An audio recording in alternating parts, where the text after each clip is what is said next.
Hello everyone, I am Nikki P. Laurito from BSED 3A, and today I am going to discuss first the era of American modernism.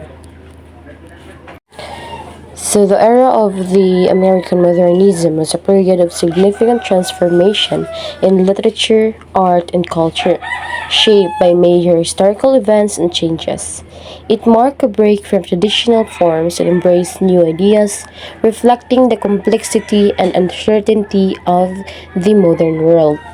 So, the era of American modernism was actually mark a break from traditional literary and artistic forms. So, these embraced new styles that reflected the complexity, disillusionment, and uncertainty of modern life. Alright, so now let's proceed to the prominent writers of the American modernist literature. So first we have T.S. Eliot. He is the writer or the proponent of the love song of J. Alfred Prufrock and the Wasteland. So actually, this story will be our main topic for today, and let's just discuss it further later. So next we have F. Scott Fitzgerald, which he wrote The Great Gatsby. And next we have Ernest Hemingway, the writer of The Sun Also Rises and A Farewell to Arms. Next we have William Faulkner, The Sound. He's the writer of The Sound and the Fury. And lastly we have Ezra Pound and other poets who shaped Imagism. So just like what I've said earlier, we will be discussing the love song of Alfred Prufrock by Thomas Stearns Eliot or T.S. Eliot. So before anything else, we will gonna discuss the author's background. So Thomas Stearns Eliot, or Owen, was born on September 1888 and died on January 4, 1965. He was a poet, essayist, and playwright. He was a leading figure in English language modernist poetry, where he reinvigorated the art through the use of language, writing style, and verse structure. He is also noted for his critical essays, which often re-evaluated long-held cultural beliefs. So, as you can see in the slide, that it stated there that T.S. Eliot was actually a poet, essayist, and playwright. He also played a central role in modernist poetry by transforming verse structure, language, and style. His critical essays also re-evaluated long-standing cultural beliefs and traditions. So let's proceed to the work of T.S. Eliot. So it was the love song of J. Alfred Prufrock. It is the first professionally published poem by the American-born British poet T.S. Eliot. The poem relates the varying thoughts of its title, character in a stream of consciousness. Eliot began writing the poem in February 1910, and it was first published in the June 1915 issue of Poetry, a magazine of verse at the instigation of fellow American expatriate Ezra Pound. It was later printed as part of a 12-poem chapbook entitled Prufrock and Other Observations in 1917. At the time of its publication, the poem was considered outlandish, but the poem is now seen as heralding a paradigmatic shift in poetry from the late 19th century Romanticism and Georgian lyrics to modernism. So, kaning the love song of J. Alfred Prufrock, it was first published in 1915, and this poem marked a major shift from kanang romantic poetry to modernism with its fragmented and also introspective style. So, penning a poem was initially considered unusual but became a defining work in modernist literature. So, for us to clearly understand the poem, now let's watch this video. The Love Song of J. Alfred Prufrock by T.S. Eliot.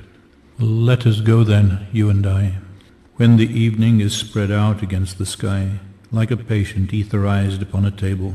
Let us go, through certain half-deserted streets, the muttering retreats of restless nights in one-night cheap hotels and sawdust restaurants with oyster shells.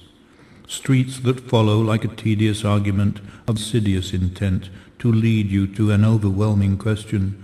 Oh, do not ask, what is it? Let us go and make our visit.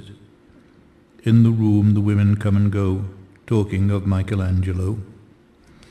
The yellow fog that rubs its back upon the window panes, the yellow smoke that rubs its muzzle on the window panes, licked its tongue into the corners of the evening, lingered upon the pools that stand in drains, let fall upon its back the soot that falls from chimneys, slipped by the terrace, made a sudden leap, and seeing that it was a soft October night, curled once about the house and fell asleep.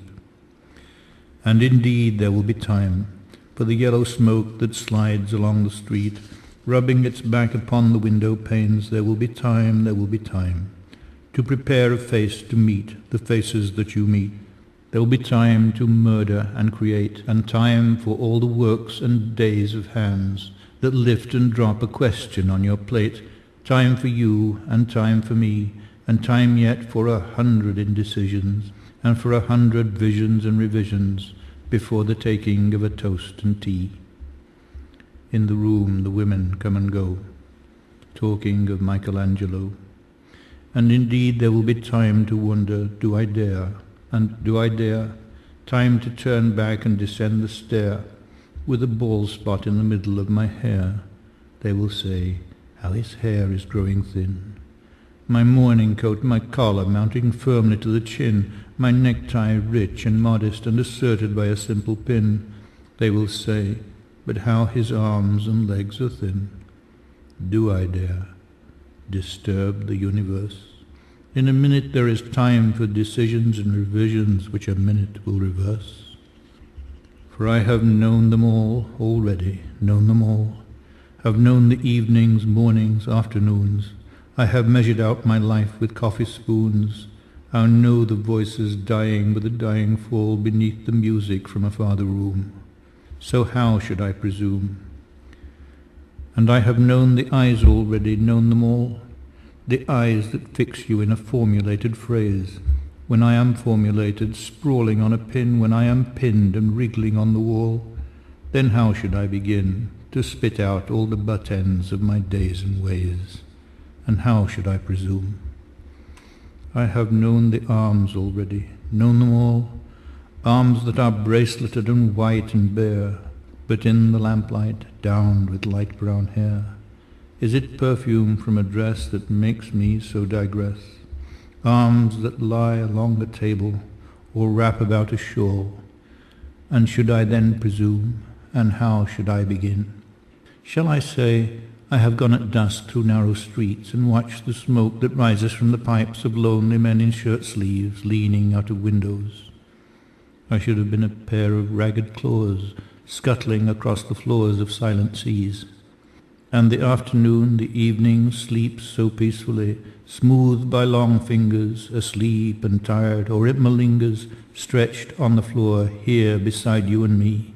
Should I, after tea and cakes and ices, have the strength to force the moment to its crisis? And though I have wept and fasted, wept and prayed, though I have seen my head, grown slightly bald, brought in upon a platter, I am no prophet, and here's no great matter. I have seen the moment of my greatness flicker, and I have seen the eternal footman hold my coat and snicker, and in short, I was afraid. And would it have been worth it, after all, after the cups, the marmalade, the tea, among the porcelain, some talk of you and me? Would it have been worth while to have bitten off the matter with a smile, to have squeezed the universe into a ball, to roll it towards some overwhelming question, to say, I am Lazarus, come from the dead, come back to tell you all, I shall tell you all. If one, settling a pillow by her head, should say, that is not what I meant at all, that is not it at all. And would it have been worth it after all? Would it have been worthwhile after the sunsets and the dooryards and the sprinkled streets, after the novels, after the teacups, after the skirts that trail along the floor, and this, and so much more? It is impossible to say just what I mean, but as if a magic lantern threw the nerves in patterns on a screen, would it have been worthwhile if one, settling a pillow or throwing off a shawl and turning toward the window should say, that is not it at all, that is not what I meant at all. No, I am not Prince Hamlet, nor was meant to be. I'm an attendant lord, one that will do to swell a progress, start a scene or two. Advise the prince, no doubt an easy tool, deferential, glad to be of use, politic, cautious and meticulous, full of high sentence but a bit obtuse, at times indeed almost ridiculous, almost at times the fool. I grow old, I grow old, I shall wear the bottoms of my trousers rolled. Shall I part my hair behind? Do I dare to eat a peach? I shall wear white flannel trousers and walk upon the beach. I have heard the mermaids singing, each to each. I do not think that they will sing to me. I have seen them riding seaward on the waves, combing the white hair of the waves blown back when the wind blows the water white and black. We have lingered in the chambers of the sea, by sea-girls wreathed with seaweed red and brown, till human voices wake us and we drown. Alright, so that was the overall content of the poem, and now let's continue to our discussion. I will be discussing you the themes, the characters, the values, etc. Okay, so here it goes. In his early drafts, Eliot gave the poem the subtitle Prufrock Among the Women. This subtitle was apparently discarded before publication. Eliot called the poem a love song in reference to Rudyard Kipling's poem The Love Song of Hardyal, first published in Kipling's collection Plain Tales from the Hills on 1888. In 1959, Eliot addressed a meeting of the Kipling Society and discussed the influence of Kipling upon his own poetry. So, meaning, in his early drafts now of the love song of J. Alfred Prufrock, Eliot originally considered using the subtitle Prufrock Among the Women. This suggests that the poems focus on Prufrock's thoughts and insecurities regarding women and social settings. So Eliot ultimately discarded the subtitle, but he still referred to the poem as a love song. He was inspired by Rudyard Kipling's The Love Song of Hardyal. It was a poem from Kipling's 1888 collection Plain Tales from the Hills. And in 1959, Eliot acknowledged Kipling's influence on his poetry during a meeting with the Kipling Society, showing how Kipling's works indirectly shaped Eliot's artistic approach. So the poem The Love Song of J. Alfred Prufrock primarily explores the fragmented, introspective thoughts of his narrator, J. Alfred Prufrock. Critics debate key aspects of the poem, including the intended audience, Prufrock's physical or imagined journey, and the nature of his overwhelming question. Meaning, the poem uses a kind of stream of consciousness technique to explore Prufrock's fragmented and anxious thoughts. So, daghang critics and critics debate whether Prufrock's journey is kanang tinuod daw or imagine lang. And what he means is that it is all about his overwhelming question. So we have here narrative ambiguity.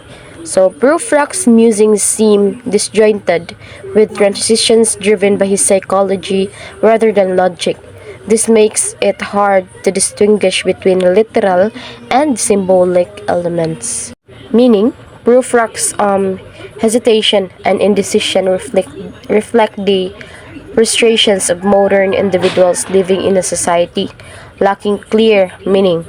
So, images of aging and decay, such as concerns about hair and teeth, emphasizes fear of time and life's progression. So next, we have audience and setting. Some believe Prufrock speaks to someone else, the reader or himself, while some argue he is en route to an afternoon tea to ask a critical question. Others believe the journey occurs only in his mind. Next, we have the overwhelming question. Interpretations vary. It could reflect his desire to confess romantic feelings or a deeper philosophical disillusionment with society. Pasabot ana, he was being alienated and isolated from the poem, as Prufrock feels disconnected from society. His repeated questions like, "Do I dare?" show his fear of engaging with the world around him. So, indecision and insecurity are central to Prufrock's character as he constantly doubts himself. So, kaning katong the line nga, as you can see at the video, gibalik-balik jud niya nga, "Do I dare disturb the universe?" It reveals how paralyzed he is by fear of change and rejection. So next to that was the modern disillusionment. So Prufrock's indecision and self-doubt symbolized the frustrations and impotence of modern individuals in an Edwardian society lacking meaning. Next, we have imagery of aging and decay. Prufrock's self-image is conveyed through images of aging, concerns about hair, teeth, and decay, etherized sky, fog, tired and afternoons. These emphasize his paralysis and fear of life's projection. So overall, the poem reflects Prufrock's essential angst, indecision, and alienation in the modern world. So mao to no, he was being frustrated of kanang modern individuals living in a society lacking clear meaning.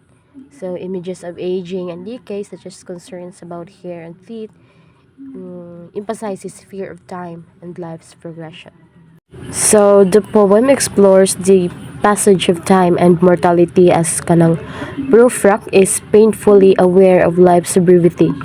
When he says, "I have measured out my life with coffee spoons," it reflects how routine and insignificant his life feels. So modern inoy or boredom and kanang purposelessness is a key theme in the poem, mirroring this illusionment of modernist literature. So Prufrock's life appears dull and meaningless, and he feels trapped in his own decision. And also, the poem's fragmented structure mirrors Prufrock's chaotic and disordered thoughts. So this style reflects the kind of breakdown of traditional order and the complexity of modern existence. And now let's proceed to the themes of the poem. First, we have alienation and isolation. So Prufrock feels disconnected from society and others. His inability to connect reflects the loneliness and fragmentation of modern life. Example, Prufrock's repeated questioning, "Do I dare?" shows his fear of engaging with the world. Meaning, Prufrock, he feels disconnected daw and kanang fearful of engaging with society. That was seen in lines katong like, "Do I dare?" Muna siya ang alienation and isolation. So the second one, we have indecision and insecurity. So Prufrock is paralyzed by self-doubt and anxiety, unable to act or express his feelings. So example, do I dare disturb the universe reveals his hesitation to step out of his comfort zone. Meaning, Prufrock's anxiety and self-doubt prevent him from acting as in, do I dare disturb the universe? So next we have the third one, the passage of time and mortality.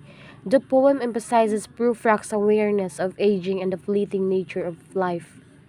Meaning, life's brevity, Hans Prufrock symbolized in I have measured out my life with coffee spoons.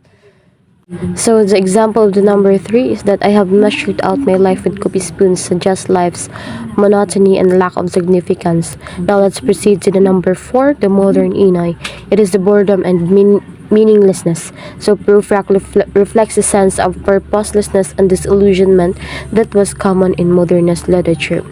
And lastly, we have fragmentation. The poem mirrors the fragmented and disordered nature of modern existence, both in its structure and Prufrock's thoughts. So meaning, Prufrock expresses boredom and disillusionment, reflecting the purposelessness of modern life. And lastly, the poem's chaotic structure mirrors Prufrock's disordered thoughts and modern existence. So now let's move on to the characters of the poem. We have J. Alfred Prufrock. He is the main character and speaker of the poem. He is the man plagued by indecision, insecurity, and self-consciousness. Prufrock also represents the modern man, introspective, isolated, and overwhelmed by the complexities of life. Second character, we have the unnamed woman. The woman Prufrock imagines as social gatherings. They serve as symbols of society's expectations and its inability to connect. Example, in the room, the women come and go, talking of Michelangelo. So next we have Prufrock's inner self. Prufrock's thoughts reveal his split personality, one that desires to act and another that holds back. So, kaning unnamed woman, it represents societal expectations that Prufrock fails to meet. And kani si Prufrock's inner self, he is conflicting desires to act and fears of rejection reveal a split personality. So now, let's now delve into the moral lesson and values. The first moral lesson we have is that the importance of overcoming fear. So the poem teaches that indecision and hesitation can prevent personal growth and happiness. So Prufrock's failure to take risk leaves him feeling unfulfilled. Meaning, Prufrock's paralysis teaches that the danger of hesitation and his role is in unfulfilled lives. So second one, we have living authentically. So Prufrock's constant concern with others' judgment highlights the need to live genuinely without fear of societal expectations. Meaning, the poem highlights the need to act without being controlled by others' judgments. So the third one, we have time is precious. Precious. So the poem reminds readers of the fleeting nature of life. Procrastination and fear can cause one to miss opportunities. Meaning, we need to value the time because life is fleeting and fear of action leads to lost opportunities. So lastly, we have self-awareness and reflection. So while Prufrock is overly self-aware, the poem encourages readers to reflect on their lives and take action to avoid regret. So, meaning, while Prufrock's overthinking paralyzes him, the poem encourages reflection to avoid future regret. Now, let's proceed to the last one, which is the conclusion. So, the era of American modernism was a time of significant change, reflecting the uncertainty, disillusionment, and fragmentation of the modern world. Through works like The Love Song of J. Alfred Prufrock by T.S. Eliot, writers explored themes of alienation, indecision, and the search for meaning in a rapidly changing society.